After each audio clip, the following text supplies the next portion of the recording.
The threat of conflict creeps towards Kastar as Maldus and his squad prepare the best they can for the Green Tide's approach. Ded'ead, the leader of the ragtag group of orcs, eagerly searches for the hidden relic. It has been told that it would bring about a great WAAGH on Kastar. The declaration of war is developing upon the peaceful world of Kastar. The Heathens Intent, Part 2.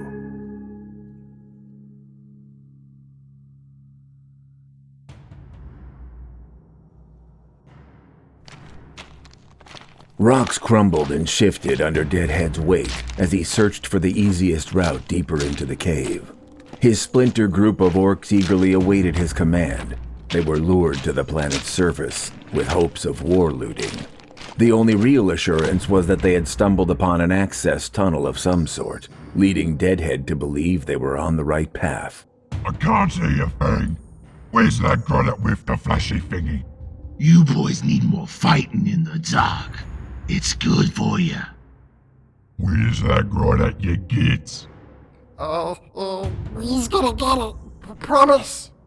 The tiny Gretchen stumbled off back out of the cave entrance, returning with a crudely made spotlight, shining the light wildly into the cave. Oi, keep that light shining down here. Them humans are hiding something from us. At least take it. It better be worth it. Matt DMK felt restless as he peered into the darkness. He glanced at Ded'ead, but Ded'ead ignored the disgruntled look.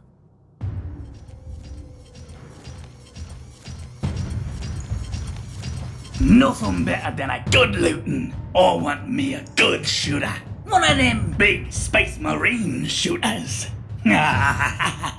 These runs wouldn't be hiding no shooters. Space Marines ain't even here. If there ain't no looting, and there ain't no fighting. For a short boy, you sure do lots of talking and stomping in that suit. Not enough fighting. Them tough words from a weak backstabber. Eyes on a gut you get. Ded'ead watched the two bicker for only a moment before he walked towards them. He violently hit Matt DMK in the head and pulled a power cord on the mech suit Mr. Stomp so proudly wore. Quit your yapping. I ain't bring the both of yous here to kill each other.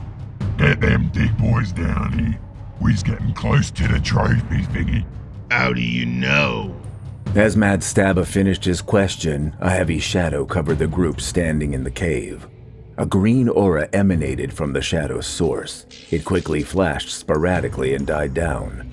WAAGH walked closer to the group, holding his usual engraved skull from a Chaos Marine, caressing its rigid deformity.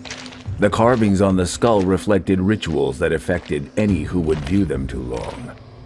An unease crept across the others as they looked upon the orc. The cave grew eerily quiet as they waited for WAAGH to reach them.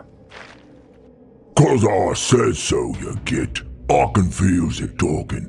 Them mummies hiding something big. They gonna give us a good walk for whatever's in there. As all of them stared at WAAGH, hesitant to say anything, Ded'ead snarled at the orcs in front of him. He knew WAAGH had witnessed his power plenty of times, although he would never interrupt WAAGH. He was eager to get to the hidden relic. Now get them big boys down here. Rolf was lost in deep thought as he continued to look at the massive figure that towered over Marcellus. Rolf had never actually seen an angel of death in person, and seeing one now only made the rumors more true. Praise the Emperor, Astartes. Rolf jumped at the startling exclamation. Farah gave a smile as she noticed his surprise. That's the most excitement you've seen today, isn't it? Well, if you sit on this Emperor's forsaken chair all day, and you tell me what you find exciting around here, I'm sure it won't be the consequence for fading ever. Agreed. How long has Marcellus been speaking with Lord Maldus? Rolf neatly stacked the papers and turned his focus back to the Astartes. Long enough to see the truth. What truth? That we don't have much to fight off the orcs. Ah, that truth. Yes, that truth. And to make matters worse, I believe Marcellus tried to impress Lord Maldus. It didn't go well. Rolf turned to Farah to give her an unimpressed motion at the scene developing in front of him. The Imperium sees Marcellus as a competent and capable lieutenant. Surely Lord Maldus can see the same. Rolf looked once again at Farah. Her face tried to hold back a laugh. Oh, no, let us hope not. Heavy steps slightly made Rolf and Farah jump as they turned to see Fideo and Helbrin approach them.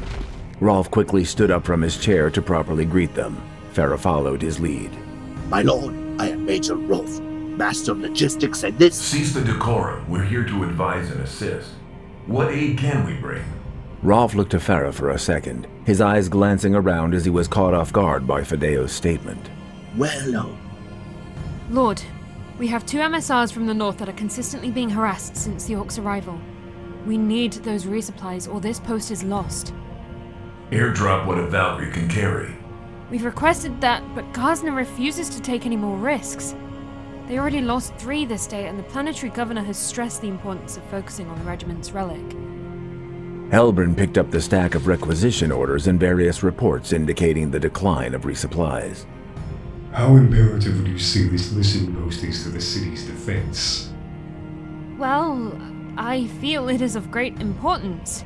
Without us, the Orcs have free reign of the south entrance to the city.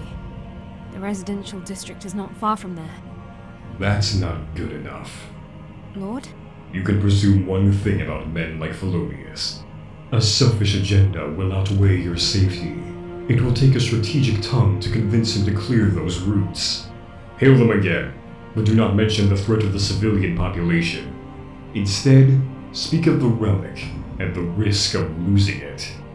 Rolf looked at Helbrin with shame, but Helbrin gave an understanding nod in response. that doesn't surprise me at all. Our first encounter, he believed us under his command. Huh. I apologize on behalf of the regiment, Lord. I assure you we are... well, It is of no concern. Let us focus on the task. To recover the relic and stop any further civilian casualties, we must start with these supply routes. Farah promptly began to bring the closest map over to their area. She cleared a desk to place the map on. Rolf began searching through recent reports to paint a better picture of the scene. And how secure is this artifact? Not a soul can enter without obliteration. The Techbeasts rigged that place with enough weapon servitors to take on a legion. Felonius insists on only mechanicum involvement for guarding the relic. Fideo blinked twice, comprehending the last few words of the statement. He turned to Helbrin, who was mirroring the confusion. That is a peculiar detail Felonius left out. This is so damn boring. Is the boss mad at me or something? Oh, where's the void? Well done. We're gonna get the broomsticks now.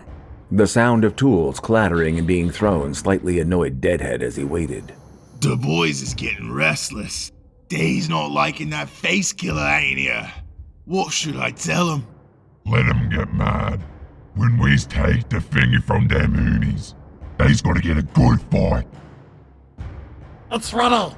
Light it. The simplistic line of rope was swiftly lit after the command was given. They all watched in anticipation as the fuse traveled away from them. The light faded as it turned a corner.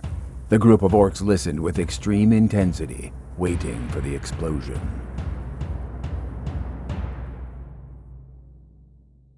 Did you set it right? We did. We promised. Wait for the burn.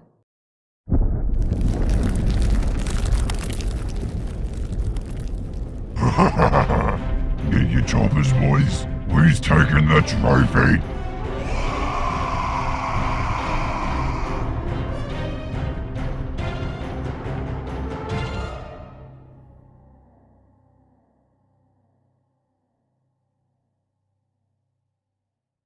You are the true faith, keeper of the path, loving shepherd to the flock. Your words stir great revelations to the lost, bringing nourishment to their famished minds. You are the foundation upon which they will reestablish. Revel in your labor. But the gods will say, we do not know you, for you disown our grace when it was no longer convenient. Do not cry, for your blood will absolve your flock. By the powers of the Four, may your followers have strength, wisdom, rest, and excess as I bring forth one of their children into your hollow vessel. For narrow is the gate leading to everlasting life. Therefore, witness the salvation of the true faith.